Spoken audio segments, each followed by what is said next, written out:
Tinapay mula sa langit. A daily morning devotion with CRC Family.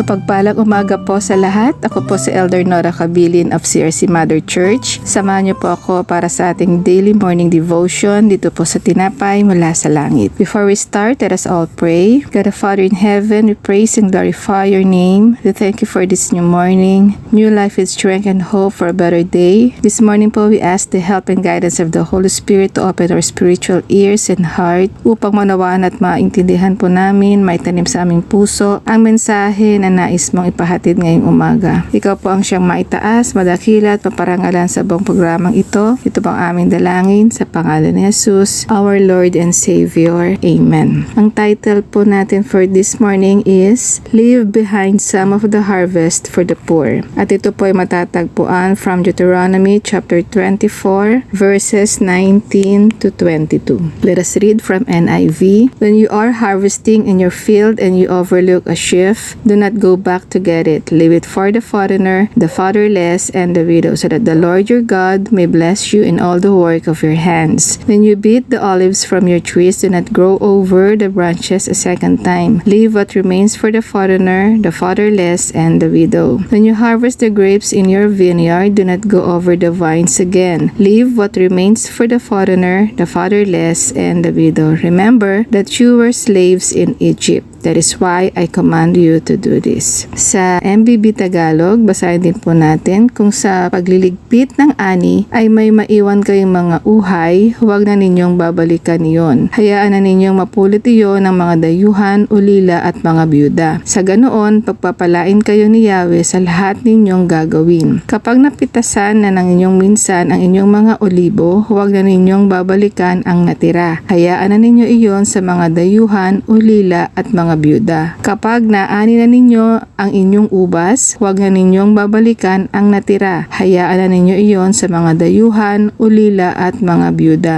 Halalahanin ninyong kayo'y naging alipin din sa Ehipto. Iyon ang dahilan kaya inuutos ko ito sa inyo. Babalikan at muling babasahin natin ang buong chapter 24 ng Deuteronomy. Nakasulat dito ang mga utos ng Diyos sa Israelites. God's commands with a promise, and to remind them the following. Una, that they were slaves in Egypt before. Pangalawa, to be righteous in the sight of God. Pangatlo, not to bring sin in the promised land. At pang-apat, they will receive inheritance from God. From verses 19 to 22 that we read, may tatlong bagay na ipinapakita sa atin ng Diyos. Una, it clearly shows that the divine love of God is for every mankind. In-emphasize niya dito ang pagtulong sa mga ulila, sa mga foreigners at mga balo. Ipinakita dito ng Diyos Ama ang kanyang pag-ibig, kahabagan at pagkakandili not only to the Israelites but also sa mga taong mas higit na nangangailangan. Then pangalawa, God is our great provider. As a Father, He knows our needs. Nais ng Diyos na magkaroon tayo ng habag sa mga taong mas nangangailangan. Tayo man ay nakaranas minsan na walang-wala, ngunit may ginagamit si Lord para ito ay ating masumpungan. Tinutugon niya ang ating mga panalangin. At sa oras naman na tayo ay sagana, matuto rin tayong magbahagi sa iba. At ang pangatlong bagay ay God promised a reward if we obey His commands. It is written in verse 19 na binasa natin kanina, so that the Lord your God may bless you in the work of your hands. Amen. Sa Tagalog, sa ganoon, pagpapalain kayo ni Yahweh sa lahat ninyong gawain. Sa pagsunod sa utos ng Diyos ay may kalakip na gantimpala. Ito ay pangako ng Diyos hindi lang sa mga Israelita, kundi pati sa mga Levites. At ang pagtulong sa mga dayuhan, mga ulila at mga balo ay pinagpapala ng Diyos. Bilang ating application, we have to apply here the lesson that we've learned, the hear and obey. We heard the commands of God, so we must obey it. Sabi niya, let us help the needy or the less fortunate. Be aware of the needs of others at be a blessing to others. And if we obey God, He will bless us as is written in verse 19, Deuteronomy 24. At sabi rin sa Matthew 25, 5, verse 40, which states, "The king will reply, 'Truly I tell you, whatever you did for one of the least of these brothers and sisters of mine, you did for me." So, added points yun kay God kapag tayo ay tumulong sa ating kapwa.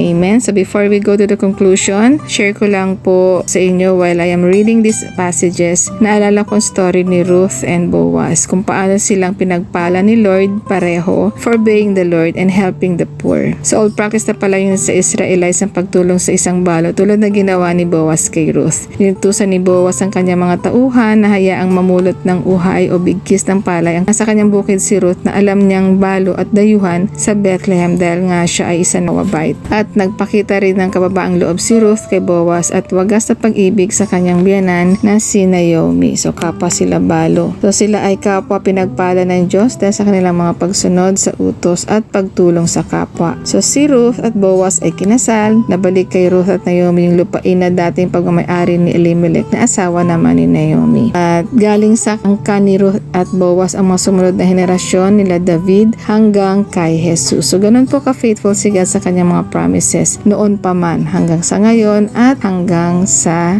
wakas. So, kaya sa ating conclusion, God is our provider, a loving Father, merciful, and He is true to His promises. So, let us help the poor as what God's command us to do so that we will be blessed at dahil sa pagsunod sa utos ng Panginoon, tayo ay kanyang pagpapalain. Amen? As sabi rin sa Proverbs 19:17, "Whoever is kind to the poor lends to the Lord, and He will reward them for what they have done. Therefore, let us not become weary in doing good, for at the proper time we will reap a harvest if we do not give up." Ito naman ay matatagpuan sa Galatians 6 verse 9. Tulad ng ginawa ni Ruth and Boaz, inani nila ang kanilang gantimpala sa pagtulong sa kapwa. Let us all pray. Gracious Heavenly Father, salamat po sa iyong katapatan sa iyong mga pangako. Salamat po sa mga paalaala na kami ay magkaroon ng habag at mag-extend ng tulong sa mga kapatirang mas nangangailangan, lalo na sa mga balo, ulila at mga dayuhan. Tulungan niyo po kaming maging daluyan ng iyong pagpapala at di lang material ang aming maibahagi, kundi ang iyong banal na salita na nagbibigay ng buhay at kaligtasan. Maraming salamat po sa iyong pag-ibig. Maraming salamat po sa iyong mayamang biyaya. We love you, God the Father. We love you, Lord Jesus. We love you, Holy Spirit. Maraming pong salamat sa umagang ito. Praises and glory unto you. In Jesus' name we pray. Amen. At muli po, magandang umaga sa lahat. Keep watching, keep learning, and keep sharing the words of God. God bless everyone, and to God be all the glory.